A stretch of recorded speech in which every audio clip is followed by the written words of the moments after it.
এটি একটি বাংলা খবরের চ্যানেল। খবর দেখতে হয়, না হলে পিছিয়ে পড়তে হয়। সঠিক খবর দেখার জন্য আপনারা এখন দেখছেন খবর 48 ঘন্টা।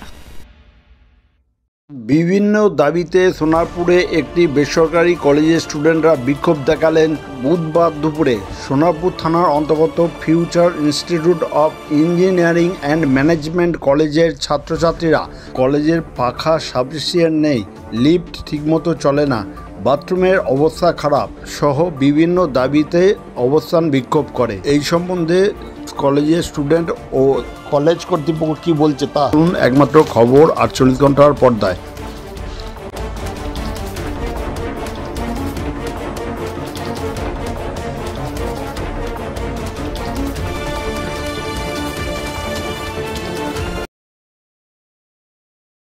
আমরা কলেজের সমস্ত ডিপার্টমেন্ট মিলে আমরা ইউনাইটেড হয়ে আমাদের যে প্রবলেমগুলো সেগুলো আইডেন্টিফাই করার চেষ্টা করেছি। আমরা একটা গুগল ফর্ম ইউটিলাইজ করেছি আমাদের কলেজের সমস্ত ডিপার্টমেন্ট জুড়ে, যে স্ট্রিমগুলো রয়েছে ইঞ্জিনিয়ারিংয়ের, বিবিএ, বিসিএ সব মিলিয়ে আমরা একটা গুগল ফর্ম ইন্ট্রোডিউস করেছি। তাতে আমরা স্টুডেন্টদের থেকে বেশ কিছু প্রবলেম পেয়েছি, যেমন আমাদের একদম 4 তলায় ওই রুমে ক্লাস করাই যায় না গরমকালে। টিচারদের তো কষ্ট হয়, স্টুডেন্টদেরও কষ্ট হয়, মানে হার্ট অ্যাটাকও হয়ে যেতে পারে, এতটাই হিট হয় গরমকালে।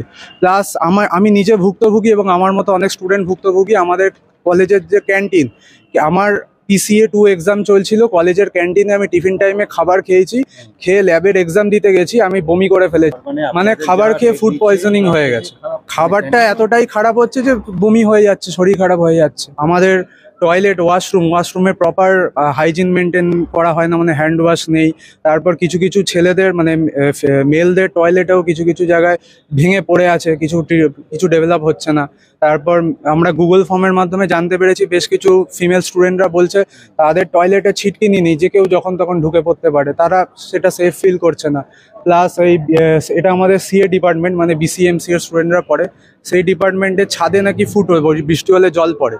ইলেকট্রিক্যাল ডিপার্টমেন্ট থেকে বলা হয়েছে যে নিচে জল জমে যায় বর্ষাকালে, মানে নিচটা এতটাই নিচু।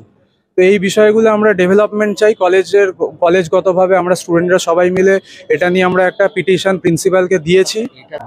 আমার নাম সাত্বিক ঘোষ। ওই তো টয়লেটের বিভিন্ন রকমের অসুবিধা হয়, ছিটকিনি লাগে না, তারপরে প্রপারলি মানে পরিষ্কার নয়, খুবই নোংরা থাকে টয়লেটগুলো। আর এছাড়া ক্লাসরুমে বিভিন্ন জায়গায় ফ্যান আছে, কিন্তু ফ্যানগুলো ঠিক মতো চলে না। আর যে খুব যে ফ্যান আছে ওরকম নয়, ওই ক্লাসরুমে 3টে থেকে 4টে ফ্যান, ওই ফ্যানে আমরা মানে সাফিসিয়েন্ট হাওয়া আমরা পাই না। আর লিফটের প্রবলেম, লিফট বেশিরভাগ টাইমই চলে না। হ্যাঁ, অনেকদিন ধরে, ফার্স্ট ইয়ার থেকেই চলছে এরকম প্রবলেম। হ্যাঁ, আমরা জানিয়েছিলাম, কোনো ফলাফল হয়নি না সেরকম কোনো ফলাফল তো দেখছি। এখন আমরা চাইছি এগুলো যাতে ঠিকঠাক হয়। হ্যাঁ, আমাদের কমন রুমে, গার্লস এর কোনো কমন রুম নেই। মধুলিনা মহাপাত্র। সব শুদ্ধ একসাথে একটা বিরাট মানে কিছু ইনফ্রাস্ট্রাকচার রেনোভেশন করতে হবে, এটা সবারই মাথায় আছে। কিছু কিছু লোকের কাছ থেকে কোটেশন নেওয়া হয়েছে, যেটা আমরা চেষ্টা করছি ইমিডিয়েটলি করে দেওয়ার।